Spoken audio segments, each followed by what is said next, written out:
my queen. But Echo is up there and Bessa's up there. And Bessa is she up there. She is and up there. Uppies.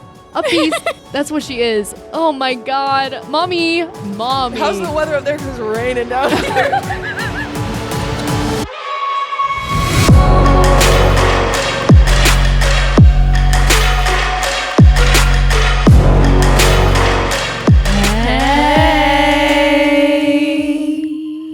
Hi guys. Oh my god, long time no see. Second's best, but third is the one with a hairy chest. So welcome to episode. That's me. welcome to episode 3 of season 3 of the Girlies podcast. I really hope that you liked our last episode. Yeah. If you haven't, you should go watch it. Please. Mm-hmm. I think it's pretty strong. Yeah, me as well. We talked about enemies. Emily lovers Henry. trope. Enemies to lovers trope. Enemies to lovers, yeah. Yeah. And actually, wait, that's crazy because surprised we didn't recommend this last episode, but if you guys like enemies to lovers, today we're actually going to be talking about a show that we love so much and you should go watch too. This isn't sponsored, strangely enough, but I don't know. They should give us sponsorship money though for how much we be recommending this to people. And merchandise or something. I want free merch. We just love this show so much and we yap about it so much. We were like, why don't we tell the people what we like about it and why you should go watch it too and how it's, I don't know, it's kind of revolutionary. Yeah. In many ways. So we're talking about the Netflix original show Arcane. Based off of League of Legends. Which is, it's so funny because the game itself has such a bad reputation. I saw this thing that was like, oh my god, I love Arcane. I wish there was a game. Oh wait, there is. And I'm like, that's the funniest thing I've ever heard. I've played League of Legends and man, oh man, I got bored. I'm so sorry. Like a game takes like half an hour. I don't like it. Yeah. It takes forever. But the show, amazing. I'm pretty sure it's made IMDb history for the first season for having like every single episode be a 9 out of 10 or higher. Every single episode of the first season. No way. Yeah. Absolutely incredible. It's, Why didn't I know so that? well done. And I'm pretty sure like the animation too is, I think it's revolutionary and just adult animation in general because I feel like you don't see, it's difficult because I feel like adult animation is very rare because animation costs a lot of money. And so usually it's targeted towards kids. It's also They're just usually seen as childish. Yeah. There's also just, it has a childish reputation. but also just costs a lot of money. And if you make a high budget production like that, you usually want to make it a big audience as possible, and usually that's family content because then you can sell the toys. Yeah, and you can make merchandise and everything but it's not a family show. It's for adults, and It is. it's incredible. I'm pretty sure it's also made history of the most expensive animated I think series. my favorite things, like I love everything about Arcane. But like if I had to choose like my 3 favorite things is like I love the art design, like the way that it drawings, looks is just absolutely amazing. And like the relationships between like men and men and then the relationships between like women and women. Mm-hmm. Like I've never seen it done the way that they do it. Yeah. It's incredible. They really kind of hit a lot of the different things. Mhm. Yeah. And I'm still those going on a relationships. tangent about the art style. Yeah. But this thing is painted. They do keyframes. It's not any. It's They like draw every single. yeah. They do shot. the cinematography. They like shoot it and they go based off of the actor's emotions and they keyframe it and they paint it.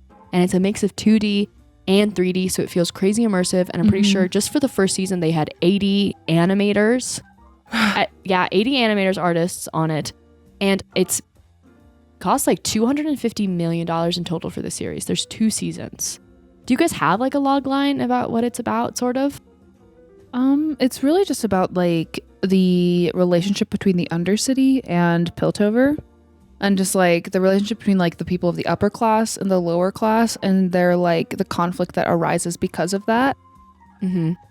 And every single, I don't know, it's very character based, so there's not like one overarching plot for everything. I mean, in the first season it's Silco, and in the second season it's Mbessa. Mm-hmm. But at the end of the day, it really is about the characters and their relationships to each other because of the relationship they have with their society and the way the society functions. It's so complex. Like there's so many different little storylines that like meet perfectly in the middle.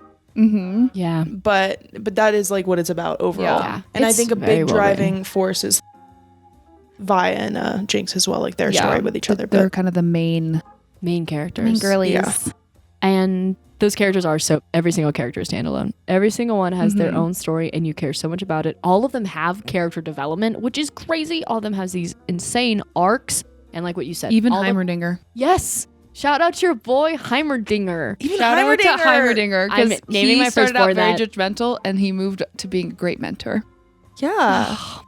Yeah, literally every single. I almost just said something and spoiled it, but I love you, I love you, Heimerdinger. And with like the art style too, like the way that they did the animated fight scenes. I mean, all of it was cool, but like that was so cool. The fight choreo, every single time, I was like, yeah. And I watched this video of, I don't know if it was a writer or director, but I think it was a director of that episode, and she was saying there's a scene where there are 4 women fighting, and it's this really bad ASS. I could cuss. why did it take me that Me long? too. I was like, what does that bad mean? What This does really that stand bad for? ASS. And then I remembered that she has to spell where- out all where of there her are potty 4 words. women physically fighting, and it's heavy, and it's bang, and it's like super dramatized. And she was saying that that's the first that like she's known of, or that she thinks there ever is, where 4 women have physically fought each other on television. Yeah, Without where any- it's just women. It's just women. Yeah. Like just women facing each other And it's in brutal. They're so fight. cool. And it's brutal, and it's cool. They are Oh, so so cool. They're so freaking cool. And I was thinking, and I was watching it as a woman, I was like, I didn't even notice. Like I wasn't even as historical as it is. I didn't notice. But I was wondering that if there were any men out there watching, if they noticed, like if they felt that disconnect of like, oh, there's not any men here in this fight. These I bitches didn't be notice. beating each other up and there's no dudes here. But I think it's incredible because it's not like the show is not, I don't think it's very gendered at all. Mm-mm. It goes on so many journeys, and like what we said, like one of my like favorite parts about it is the relationships that the men have with each other. Yeah. Uh-huh. Jace and Victor have a very interesting relationship with one another And too. they're 2 of the main characters in the series, and they are both scientists, Yes, they're inventors. partners. They're partners. but not like that.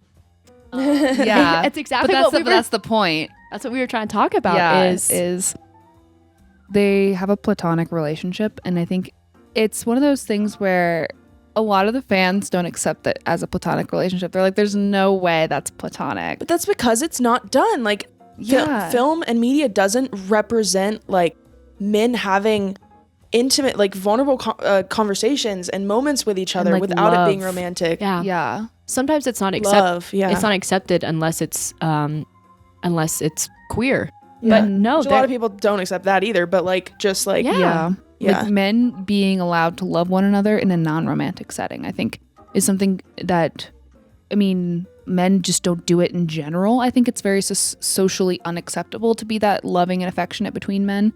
I think, you know, you could talk about the male loneliness epidemic and stuff. It's like men just don't connect that way with their friends. And so there's like this aspect of it that it's very beautiful. Like we mentioned in the last episode, how like fiction can like affect our perception of the real world. yeah. Getting to see that represented can help men develop deep and enriching friendships with one another Mhm. that aren't romantic. Mhm. As much as we love Jason Victor, like a ship, but but I think also, it's important. It's important that It was so beautiful. Yeah. they can have that bond, and it's purely platonic. Like, yeah, I they think each that's had a amazing. female love interest. And to challenge it even further, they threw in a little bit of a wrench. Like Jace does, spoiler alert, at some point have like a romantic relationship with one of the other characters. That's not Victor. And yet Victor is his number 1 priority. And I think that's amazing to see too, Yeah. that people can come together and have romantic relationships and that not like your friends go above that, because usually a lot of times it's like your partner comes before anything. But no, they were all such independent people that even if they loved each other, or If that they were always kind of just taking care of themselves and letting people have space when they need space, and not even thinking about it. Like Yeah. there was so much other stuff going on. Like romance was definitely not the main. But Not at speaking all. of romance, and speaking of There like was also one having relationship that- also having queer spaces, and like because that's super important and underrepresented, was girls. I don't know if we could. Is this spoiler? No, not at all. Everybody knows Caitlyn and Vi. In and season Vi. 1, there's 2 seasons now, so I hope that you saw season 1. It is like they are flirting crazy with each other. It's very Romeo and Juliet, very much like pinned against each other, enemies to lovers. Their relationship was so complex. So I think they were the biggest love story of the whole show. Yeah, they're the most romance. shipped, They rooted really for. cared. They were really there for each other. They were ride or die for each other. And it was so, I don't know, it seemed very natural. Like it was kind of enemies to friends to lovers. Which is the way enemies to lovers works best. Yeah. And Then I need to stop. so I'm not surprised that an amazing show like this, which that we love so much, achieved that Had and that. gave that to us. Coincidence? I think not. And I think like in shows and media, I loved the way that they didn't outright say anything. It was like normalized of like these queer relationships or females being Females. I hate that I said that. Women. I've been reading too much ACOTAR. Oh my god! Don't get me started. That women, can be these like badass fighters and all of this stuff. And it's Yeah. not, they're not complaining or talking It's about not it. Vi going, They're just doing it. I punch hard because I'm a girl. Yeah, they're just doing it, which like She's there's just a super space strong. for those kind of films too, absolutely. But it was cool to just see it like so casually. So natural. Just like, yeah, that's just what she does. Like we didn't need to spend any time to linger on it. It didn't have to be huge. It just existed. And that was cool to see. Things Yeah. exist. Like it wasn't trying to make a social commentary on anything, on queer relationships, on women, on people of color. It just did it. had those characters in the show and gave them depth, gave them a really Yes. relatable story, made them people you cared about, which is, I think, more important when you're trying to represent those stories and Yeah. tell stories about those people, because the story it's mostly about class. And like that class divides sort of span, and they cross over the boundaries of any sort of social politic at all. That's, I think, where that show is very, very strong. except for class, like except for rich and poor. Yeah, There's that was the biggest divisiveness between the characters, and it really did talk about that in depth as a show. Like with Silco's entire arc in the first season is about the Undercity deserving more of its own thing. They're like, you just forgot about us. You're not taking care of us. Let us take care of ourselves. Give us autonomy as a nation, basically. And just outside of giving characters identities past just those stereotypes, there were amazing sister relationships. There were amazing mother-daughter relationships. Like one of my favorite in season 2, you get to meet Mel, who's a character in the season 1, her mother, and Bessa, and You meet her in she. season 1. I think you Oh, do. she comes Yeah, up- she's the Oh. twink. The Yeah, shake for she's- protein. In the second season. She said How that. could I forget? How could could I you forget? forget? Anyway, she's a hunk of a woman. That's one of the biggest things I noticed was just how naturally she's just a hunk of a woman. This girl honky. comes, this woman. This How dare woman, I? She is general. She is 7 feet tall. 300 pounds of pure muscle. She eats Dwayne The Rock Johnson quivers in her presence. truly. Makes his biceps look small. She was in. Oh my god, she is She-Hulk. She is the She-Hulk. She was. Spoiler alert, there's a hot tub scene with her involved. in the first season. Oh, was it in the first one? Spoiler alert. Oh, we can talk Oh about the my first I season. feel like we God. can spoil the first season. That's been out for years. I dream of that. I just want to be her. It's insane. Wait, but anyway, isn't she like kind of like is she sexually assault? What is she doing there?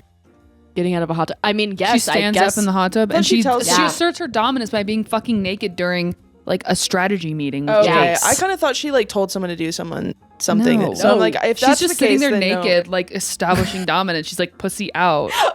She's like, oh, welcome to our meeting. What does this have to do with anything? My eyes are up here. Let's focus on what's She's good. like, let's talk about I just don't- military strategy. I just don't want to be in this and hot tub government. anymore, so I'm getting out. Who cares? It definitely was like a establishing dominance Oh, thing, Absolutely, which especially was yeah, incredible. But and then she has this relationship with her daughter, And I think what's so interesting too about usually when you see these like huge military generals is that they're usually men. Like it could have been king and prince. It could have been general and son. Or it they're could have hyper been feminine women who are pretending to be strong. I feel like you also get those like, she's a model, very pretty, but she's just mean. tall, So then slender. But no, she's like actually built for it, and she's still a woman, and she's still very feminine and very attractive. She's not our Gal Gadot Wonder Woman. She is not her. She could actually kill 10 men with her bare hands. She's a beast. She was, and that, oh my God, it's incredible. And she's like, I don't know, gotta be 50 in the show as well. She has gray hair. And she's also like one of the most terrifying antagonists a little bit. It's like her presence just creates a lot of conflict, internal conflict for Mel, a lot of external conflict for the other characters within the government, because this general freaking walks in and is just taking things over and just taking over everybody's space. And she's also older than all the other characters. Yeah. So she's establishing this sort of like age that wisdom thing. She's like, I'm older than you. I know more than you. So you should listen to me when I say these things. And she's just like taking power for herself. She's a very powerful character. And I think mothers are known for being nurturing and compassionate and soft. And then the first time we meet this mother, she's like you're incredibly intimidated. She's calloused. She's the opposite of all of those things. And you learn that she sent her daughter away, which is, I don't know, like punishable by death for her. It's also the mother really is also known as like running the family, being like the neck and the shoulders of the family, even the head. Like the mother is behind everything. So the fact that she is that, but it's presented as front and center, is also very interesting. Like it's not like she's falling behind some man and running the show behind him. She is running the show, and everybody freaking knows it. Yeah. And then outside of that, just their dynamic as well, the two main characters, Vi and Jinx, their sister relationship is incredible to watch. They have like the most complicated relationship I've ever seen on television. Yeah. And I mean, I was reflecting on it, and I feel like you don't see that many sisterly relationships that are that complex and nuanced. Like me and my own sisters have talked about it so much, just about like Vi and her relationship with Jinx, and like how they grew up, and how Vi wasn't a perfect sister, but she didn't have any examples. She had a lot of responsibilities on her shoulders. And then Jinx gets Isha in the second season. But Jinx, is better than Vi almost at being a sister, but Jinx had an example to work off of. She didn't get as much, she also didn't have like the weight of the world put on her shoulders as a child. She had someone to take care of her. And so she had the space to take care of Isha in that instance. And so I think that the sisterly relationship there too it's complex and it's loving, and you can tell that even in the first season when they're like enemies technically, they still deeply, deeply care and love for one another. And that's really what sisterhood is like, is like you will hate each other for a good decent portion of your lives, and then you'll come together and you'll be like, I don't know why I ever hated you. And it's not even just like, it's not like, oh, I hate you. It's like they're estranged. Like they like fall apart from each other. They decide that they should not be in each other's lives. And to see that, like also just, I don't know, just familially, like just to make that decision to someone that is blood related, I don't know, it's like very difficult to sell that sometimes, because they're like, oh, that's dramatic. I also just think like sisters as well, I don't know, usually we're known to be more emotional and stuff, and that was cool to see too, because usually women are known as sometimes like crazy emotional, or they're supposed to, or the opposite, they're supposed to be very level-headed and carry themselves well, and here we got to see in the show like them do both of those things. Like Jinx is like bat shit crazy, like she goes off the walls for good reason. It's not just a crazy woman because she's a crazy woman. And you like them both. You like every main character pretty much, even the ones that are antagonists.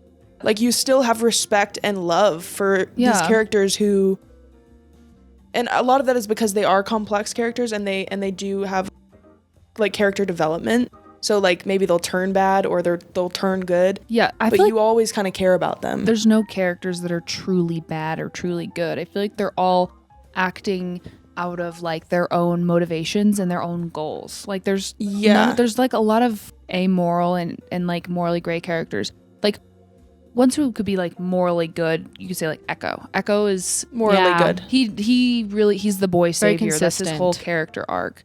And then like Mbessa really just kind of comes in and stirs the pot. She doesn't really do much else. But I'm pretty sure there's a moment where I have softness for every single character, even in Bessa. Yeah. Like the season 1, the villain in that, the antagonist. At the end, I was like, oh my god, this poor guy. No, I don't want him to die. Like I want him. Like I just want him to. I want him to. Honestly, I root for him. Yeah, like Silco was a villain in the first season, but he also was a good father. Yeah, He loved He Jinx. genuinely loved Jinx and was genuinely a good dad to her. which is, I don't know. It's just incredible. Like what a journey. I remember feeling such a rush of so many emotions throughout this, and I loved it. That's exactly how, I don't know, film should be, because it made me feel storytelling everything. is, yeah. And Like it's life too. Mhm. Not Drawing knowing it what back to decision to episode make. 1, storytelling is incredibly human. Yeah. And I think that that's one of the reasons why we continue to tell stories, even if they're the same story being told a million times, or we like to listen to people tell stories on the internet. And like, it's just something so human to tell stories, to read, to write, to think, to ponder our existence.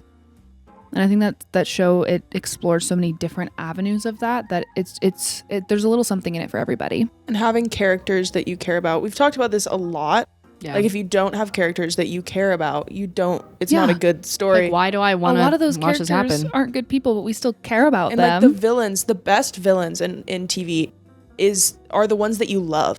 Yeah, they're complex, and you're like, I kind of get where they're coming from. And then they're evil. Yeah. You know, so it's like there's this like mix of, they show, not even if you get where they're coming from, but also they show a level of like humanity to a certain extent, whether it's anger or complete sadness or. I like villains that are like so compassionate and so caring that they end up going off the deep end. They're like, I just gotta help everybody. Like every boy I've ever dated. Oh, I feel like that's you. I feel like you're gonna start doing your villain I feel like arc. you're gonna be in your villain era. You're like, I'm soon. giving so much. If someone doesn't give back, I'm gonna snap your neck. Like Mhm. I'm at the brink. Well, I can't think of. I'm getting there. I feel like there's one like on the tip of my tongue, but there's like villains out that I've watched media about where they they're like, no, Victor. That's literally Victor. what like Victor's arc a little bit is. He wants to help people so much that his morality is starting to shift. He's like, I want to help people. I want everybody to have access to the help that I got. And so in the second season, it's exploring him sort of taking that as far as he can. It's really at what risk? Yeah. I need to get what I want. He's like, I want people to have, he spent so much of his life as a cripple that he was like, I want everybody to access this. I don't want this to be available to just people like me in high society. I want it to be available to everybody. Nobody deserves to suffer. Like, that's a fantastic arc for a character, and you feel for him and you understand where he's coming from. And in that like they also explore the theme of like death a lot too. Yeah. And like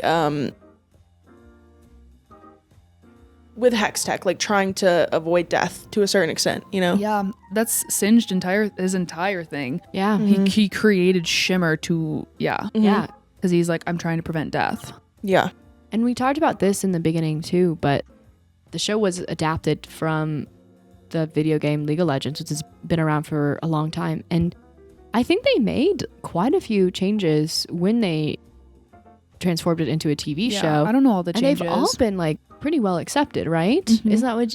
I think so. Like I think people that are like everyone that I know that loves League of Legends could Also not be loves me, Arcane. but also loves Arcane. No, me and my sister were talking about this. It's one of the only adaptations where they accept the new adaptations as canon rather than the original. Mhm. So like anything that deviates from the game, the like creators are like, yeah, well, it just the reference the show for This actual is new canon. now. Don't reference the game. Like the creators themselves are like, no, the adaptation's more accurate. That's kind of what I was saying. Like, I wish they made a game of this. They do. And we They were have a- talking too about how the show like isn't very gendered, and how well they did with I don't know how amazing it is for us to see these strong female characters. They changed a lot of the wardrobe too. Mhm. Just slightly. Barely though. Yeah, but just enough to Like, and that's huge. This is something that I've noticed a lot. Like, you can tell when a man dresses a woman. And in a Yeah. lot of these video games, you can tell a man dressed the woman. And so, like, Mhm. that's not appealing at all. But, like, in this, specifically Jinx's outfit, like, you see her side boobs, you see her whole stomach. But it looks like she put that on herself. yeah. Mhm. It looks like they made just enough of a change where it's like she would wear that. Yeah. Yeah. It's similar to like the outfits in Harley Quinn in like the first movie she was in, like the Margot Robbie one, to like Birds of Prey. Whereas like in Birds of Prey, Suicide Squad, she wasn't, I don't know if she had a movie before that, but like in Suicide Squad, she's very hypersexual and very male gazy, if you want to get into like male gaze. And then like in Birds of Prey, she still dresses in tiny little outfits, but they look more like she's a girl who dressed herself in a tiny little outfit. Because women will put those on. Like, you look good. Like, why wouldn't you wear that? Yeah. You have that body, yada, yada. Like, just like compliment it well. If you have a Jinx six-pack, why wouldn't you show it off? And I remember thinking that too when I saw Jinx at first. I was like, oh no, this is kind of provocative. But then, no. She's so much It more makes than sense that, for her. Yeah. But you don't see her. And also, like, It's not about that. It is It's not- just an outfit. Yeah. But in the video game, it's like, obviously, because when they created it, the demographic was men. And so they tried to, it's very yield to common. them. Yep. Very common in video games to have those female characters and like no armor. It's like you're gonna die. You're gonna get stabbed where all your exposed skin is. So it's just incredible. Like, I really, really appreciated being them making such little tiny subtle tweaks. Making Vi, she was muscular in League of Legends, but they made her more muscular and just a more normal woman body, like a little bit less of a waist, just a little bit. She still looks great. If she's like 2% body fat, she's not gonna have that much of a waist because she's all muscle. Yeah. And muscle doesn't really give you that like sensuous curves. It just doesn't. Yeah, the unrealistic curves. Yeah. I think, yeah. It's so good, you guys. I had to rewatch the first season when I went before I watched the second season, just so that I could have a refresher, just so I could feel all the feelings, and I never felt more alive. You guys watched the finale together? Yeah, we like couldn't watch it alone. I rewatched it alone, but I watched it alone, and I was bawling my eyes out in my room, and I was like, thank God there aren't other people around, because I need to let this out. I was sitting there like, I think I was just crying because, like, I don't know, you just care so much about every single character, and I think that's what's so impressive, because there's like 15 of them. and they're all getting their That's the other thing. there's so many, there's so many freaking characters, and like, yet every single one of them, and they all have a story, and all their stories connect to one another. It's great. It's like Avatar. It's like the new Avatar. Yeah. And every single character is important. One isn't there to lead the other along. One isn't just an exciting character. Like, they're that and more. Yeah, like if Jace is the side character in Vi's story, Vi's the side character in Jinx's and Jace's story, and then but they're still having their own story. They just kind of influence each other's stories. They're all so incredibly They're all in the strong. same world. Oh my and God. and for flop me, like duo. when I watched the first couple episodes, and I didn't watch it for a while because I was like, it's just a lot. Like, it's a lot of lore. It's a lot to get into. Yeah. It's so much happening at once. It's super overly stimulating. But all I would have to say is, like, you get used to it. Like, after I watched it again, like the first couple episodes, and I understood the world, I was like, this is the best show I've ever seen. But before that, it was just a little bit much. That's advice I would give, is push through those first like 3-4 episodes. It's totally worth it. And the second season did get a few gripes, and I felt this way as well, because the second season is very different from the way that they unravel the story. It's very there's much more fast pace. It's kind of overwhelming at times. The like time jumps between the part 1, part 2, part 3 are a little bit harder to like point out and like find. Yeah. I'm pretty sure that they intended for it to be 5 seasons, but then they made it 2. And so I think she's expensive and a lot of work. Yeah, she's crazy. She's the most expensive animated series of all time. I really wish there were more seasons, though. I know. We have theories that there's going to be spin-offs. I'm sure there are. Something this incredible. There's so many characters too in League. There's like 200 characters or something crazy in League. So they have a lot of characters to play with. Yeah. I think personally the cutest one was Oh yeah, we're gonna do Heimerdinger. Heimerdinger with his banjo. Heimerdinger. And then Heimerdinger with his banjo. after that, I love Me Boy Savior. I loved Oh my Echo. gosh. I feel like he didn't get enough screen I wish time. Echo Low got key. so I don't know. much more screen time. Love a skater boy. Love a tree hugger. You guys go now. Wait, top 3? Oh, 3. Shoot. What's my third one? Ooh, let me think. You go ahead. You did top 2. She's There's thinking about her so third. many more. Oh, this is really hard. Mel, Victor, Vi.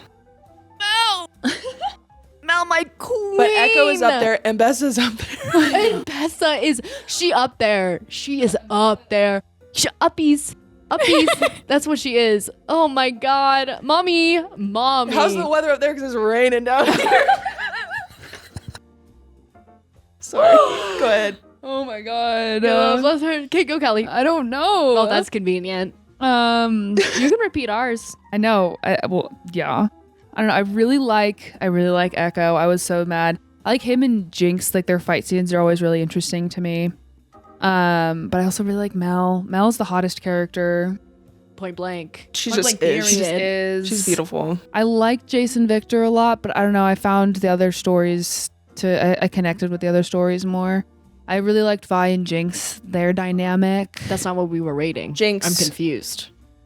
So I'm like thinking about all the characters and why I liked them. More than just their physical. Oh, she said personality. She said journey. So probably Echo, Jinx, and Mel. Mel because she's the sexiest. Echo because Echo deserved more screen time. Yeah. And then I like Jinx because I love crazy women in shows. And she kind of looks like you too. Like, look at the cloud Okay, tattoos. braids. Oh yeah, I have a Jinx tattoo. That was the before braids. Jinx. Which Oh, I got crazy. before And look at the long braids. Arcane. And the braids is just my Oh my hair. god, were you secret inspo? Yeah, they actually based Jinx character design off me. Oh my god, I'd be flattered. That waist, that tiny. Where is it? Okay. Well, okay. It's like that okay, Mariah Carey. Have you seen that meme where she's like a lion and she's a skinny legend? What about that one where wait, hold on. Who was it that was carpooling while they were singing? Oh no. Not you guys not knowing what I'm talking about. Carpool karaoke is Was so it many not people. Mariah Carey who carpooled on stage and she was like, oh, whoa. If you guys know what I'm talking about. Well, we know now because you. Oh, I'll show you the did it video for us. later. I'm so upset. I don't think it was Mariah. She can't carpool. She would never. In those heels. No, I know what you're talking about. It was one of the blonde Rocky. ones. Oh. It was I'm talking about with it was the a blonde girl. I think it wasn't Shakira. Oh my god. Who's the? Oh my god. Fergie? Boom boom. Who's Fergie? There's a video. I thought you said carpooling, not cartwheeling. Carpooling. You said carpooling. Yeah. That's why I was so confused. I was like that one guy that sits in the. Oh sorry. Adele. I was too focused on the. You know the video cartwheeling of, while she's going. Or that one video of ASAP Rocky falling off the stage in auto tune. Yeah. He's like, hey, yeah. I don't know how we got here, but I'm so glad we are. Oh my god, you guys. I'm so All sorry. right. It's a little later in the day. Yeah, we're recording in the afternoon today. I just so feel it's- really happy because Arcane exists, and you guys, if you haven't watched it, I'm so jealous. I'm jealous. Of you. I want to watch it again for the first time. Yeah, crazy jealous. And if you disagree with us, no, you don't. I If you would disagree, do that's the Eternal Sunshine of the Spotless Mind like memory wipe just to rewatch that show. Truly, Yep. Crazy women. I loved it so I love much. crazy women. Anyway, please Thank go you watch Arcane. guys. Let us Go know watch what Arcane. you think or what you thought. Arcane sponsor us. I'll continue promoting your show in secret if you want to send me a sweatshirt. I think we'll see you guys in April, maybe. I don't know where I am right now. So The end of February, babe. anyway, We'll see you I'll see you next soon. week. I'll see you next week. guys. March. Next week. We'll see you next week. See you next week, guys. Jason's getting confused on our schedule. I'm confusing We you don't know all. what the I said day is carpooling today. Earlier. I'm not a She's not reliable carpooling, source. was cartwheeling. All right. In my head, that's all that mattered. Okay. Thank you guys so Thank much. you guys. We'll see you all next week. Bye.